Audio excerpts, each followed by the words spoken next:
It was interesting to see what could be done even in terms of online pranks. Things that didn't really help anybody, but which ended up drawing the resources and ingenuity of thousands of people who had never met. And I think a number of people, including myself, got a sense early on that there was some power locked up in all of this. So much of the success of these operations is wrapped up in the success of the marketing. That particular video very quickly managed to get picked up, go viral. I really got a chance, I guess, to see how this kind of unprecedented digital insurgency develops and how the media plays into it. The reason that the Guy Fawkes mask was popular was because the film V for Vendetta, which the term was based on a graphic novel, both of which have revolutionary undertones. Tunisian Anons, in appealing to Anons there from other countries who were on that server to get involved and help figure out a way to make these revolutions a bit more viable. When that began to happen, I went from an observer to a participant. Eventually, on January 1st, the Anons launched their first attack on the Tunisian government websites, replaced a couple with messages to Tunisian people, knocked down others via what's called a DOS attack. From his home 9,000 kilometers away in Texas, Barrett Brown, among many hacktivists, is keeping the world updated and supporting the front line. It certainly helped to have anonymous involved, providing encryption software to those who were using Facebook and Twitter, by which to prevent the Tunisian cyber police from doing what's called phishing on activist Facebook accounts, taking them over and thus being able to identify the major participants. The first thing we did after seeing that article was we wrote a little goofy press release. I called it Anonymous Concedes Defeat. A couple hours after that, I was informed that they were going to go ahead and hit HB Gary.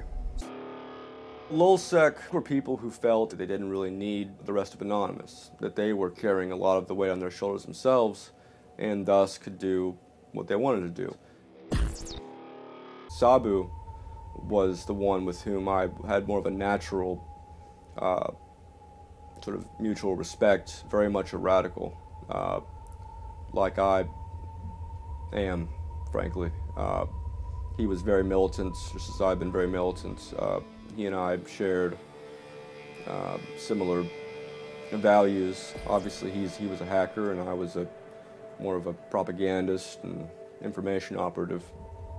There had been some talk that something had gone wrong in LulzSec, and everyone involved had their own sort of differing opinions on how things should go. The bottom line was that they did a number of things that were indefensible. When you're involved in what's considered an outlaw group, you damn well better have a moral explanation as to why the law is being broken. It can't just be because it's fun, you know, because we're able to do it. That's not going to work. I found out that Sabu had been an FBI asset for 9 months prior. On the morning of March 6th, shortly after the FBI had come to my mother's home, where I had been staying, and informed me that they just raided my apartment. A number of Dallas Police Department police officers out here, they took down my door with a battering ram since I wasn't present, and went through all my books, both my bookshelves, looking for whatever, some scattered notes, and my Xbox, which has a hard drive on it, and is thus something they have to take, just in case I hide nuclear secrets on my Xbox, which I do incidentally, but that was a secret before now. The next morning, the FBI shows up at the door of my mom's place. I hear a couple of them coming back through the side yard, and one of them's telling the other one, "Oh yeah, the bad guy's back here." And it was funny because I hadn't really thought of myself as a bad guy, particularly in context of the various opponents we had had over the years. I really considered the bad guys to be the bad guys. Threatened with 120 years in prison, Sabu snitched on Barrett Brown and the others. Anonymous has changed the face of political protest. But for some, the price has been high. I don't regret working with Anonymous, even despite what's likely to happen to me.